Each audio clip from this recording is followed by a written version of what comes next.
With Disney seemingly taking over the world in all areas of entertainment, it is getting more and more difficult for the studios to achieve breakout success. With amazing coming-of-age comedies and dismally disappointing non-Marvel superhero movies failing to reach the heights of success they would have wanted, sometimes studios just have to throw in the towel and release their film whether it's a good strategy or not. Counter-programming and opportune release windows are becoming increasingly tough to predict. Promotion gets swallowed up in the excitement of other big franchise movies, and the ever-changing influence of critical reception and audience reactions make the crowded industry almost impossible to navigate. But enough of all that nerd shit. I am the executioner, Ash from What Culture, and these are 10 recent movies that were sent out to die.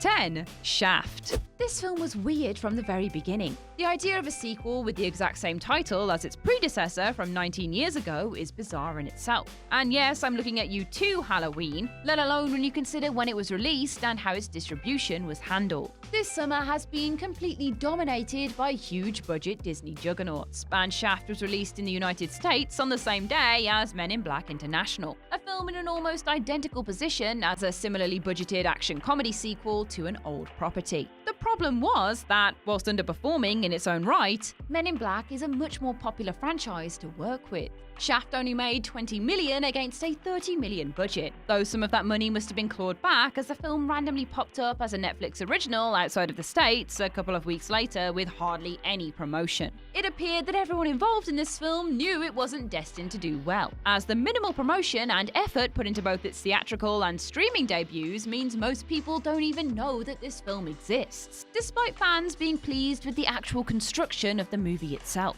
9. Tolkien. You see this kind of film come around a lot, but especially in the UK. These average biopics starring a relatively well-known lead British actor that get dropped seemingly randomly like seagull crap from the sky to wherever they might splat in the theatrical release calendar. These films often get heavy promotion in their target country, but almost always fail to see the results of their efforts. But the UK is a small market, and while it probably wasn't set out to die in the British market, the studio must have known that it wasn't to be a breakout hit following its incredibly average reviews. In the United States, however, its death march was very real. Released on the same day as Pokemon Detective Pikachu with hardly any promotion, the counter-programming didn't work out at all. It hit the lower end of its expectations, only earning $2.2 million and has currently only earned $7 million against a $20 million budget. There's really only so much you can do when the Tolkien estate releases a public statement that they did not endorse the film in any way. Ouch.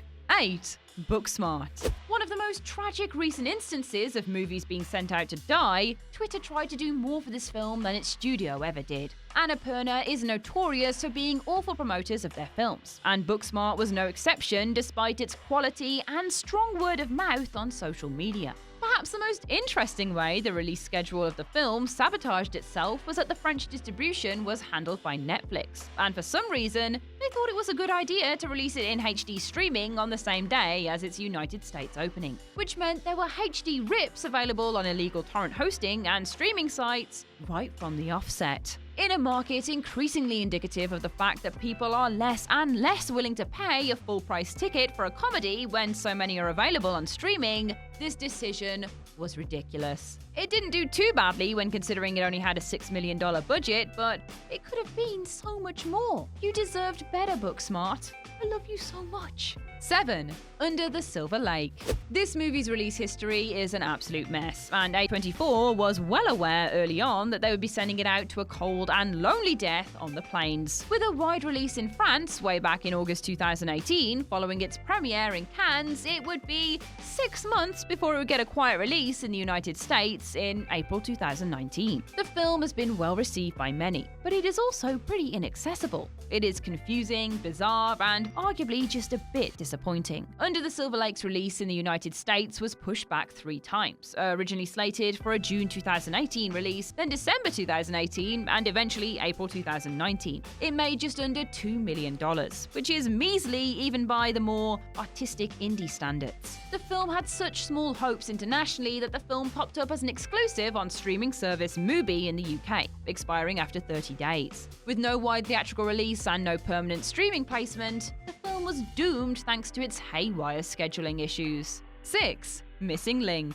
Another victim to Annapurna's dodgy promotion, this film is one of the biggest financial flops of the year. Despite its good reviews, stacked voice cast, and beautiful animation that has proved a success before for Laika, Missing Link made just under $25 million on a whopping $100 million production budget. Missing Link went completely missed by a majority of the population, as its measly promotion made it a complete non-entity to the general cinema-going public. The film is skewed much younger in its subject matter compared to other Laika productions that benefit from a less conventional animation technique. Its lack of promotion is the major reason for its underperformance, as its release window was fairly void of any other competing family or animated films. If pushed correctly with a more conservative budget, perhaps the film could have done better. But its astronomical pricing that it should have been incredibly apparent it would not make back based on previous Laika box office receipts meant that a promotion budget was probably non-existent. The film was sent out to theaters in April and quietly disappeared as quickly as it arrived. 5. Stuber. This summer has been a juggernaut for a certain type of movie, and while there was a small chance of a studio comedy becoming a breakout success, the track record of most comedies this year meant it was a smaller chance than was worth the risk. Released between Spider-Man Far From Home and The Lion King, the placement of Stuber in the release counter was practically begging it to be swallowed up in a money vacuum. With comedies making less and less in their theatrical runs, even when they are fantastic, it was impossible for a comedy with average reviews between two Disney flicks destined for billion-dollar runs to have much leftover money to trickle into its bank account. Stuber has only managed to earn just under $24 million on a $17 million budget. Could have been worse, but it also could have been a lot better. 4. Hotel Mumbai.